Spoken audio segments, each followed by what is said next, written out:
Hello, welcome back to Into the Future. And today I've just decided to start on a brand new series, on a brand new topic rather, and it's called The Man Behind the Mirror.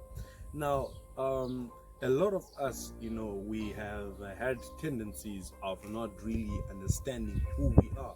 And you know what? When you don't understand who you are, it's very easy to see all the horrible things about other people, and it's very easy to magnify other people's faults.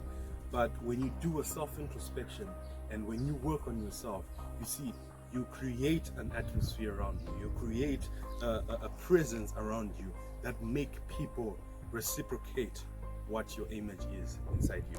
Now, if you like what you're hearing so far, why don't you hit the like and the subscribe button so that you could hear more of my content every week that I'll be posting. Now, picture this. Adam was placed inside the garden called Eden. And it's so important to note that everything that was in that garden, God had placed it, and it was for him, for his enjoyment, and for his own furtherance in terms of his purpose and what God had called him to do. Now, a lot of us, we find ourselves in a situation whereby we are trying to look for things that we already are. Now, I want to tell you something about purpose. You see, purpose, you don't go out there looking for purpose. Purpose is something that you already have. It's something you already are. You already are. It's not something that's far-fetched. Now, I think about a lot of stories when I think about this issue. Now, picture Apostle Paul. Apostle Paul was on his way, in Acts chapter 9. He was on his way to Damascus.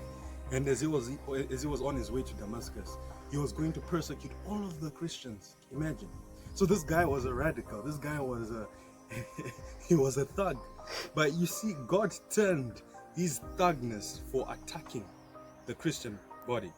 And he turned that thugness, that ruggedness, he turned it out for good. Now you see that Apostle Paul is the one that wrote most of the letters that we read these days in the New Testament. He wrote all the letters that you could think of, almost all of them in the New Testament. But God had to shift the focus. He had to shift his focus from being a thug for persecuting the Christians to now being the one who was at the forefront to represent them. So that shows you something. You see, purpose, you don't try and find purpose out there. Purpose is something that you already are. It's something that you're already doing. You know, when I was growing up, I always used to know that I love speaking. I love speaking. I love speaking. I love speaking.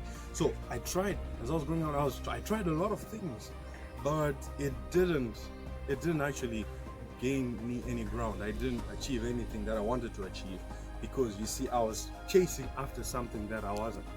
But when I got to the realizing that, hey, I actually love talking, this is who I am, I embraced it. Understand? And when you embrace your purpose, you find that all things will begin aligning with your destination. Most of the problems that we face is that we don't try to embrace who God has already made us to be.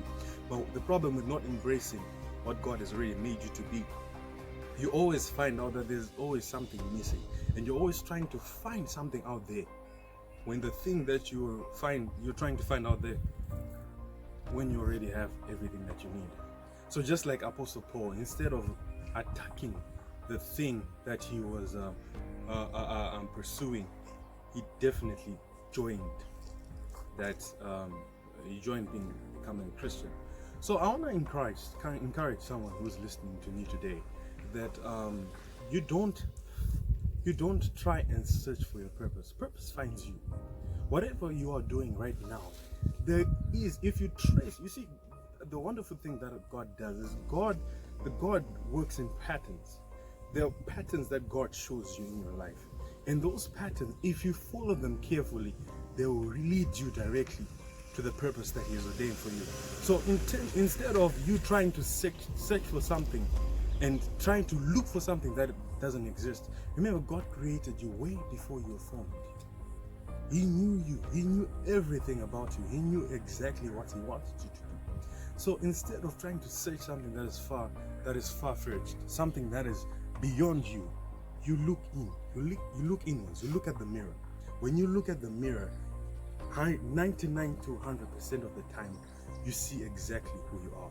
So instead of trying to go out there to find out something about you, you just need to take a self-introspection. and watch the patterns, watch the events that have happened in your life, and look at them. When you look at them carefully, you realize that your purpose, you already knew your purpose, and you're already walking in your purpose.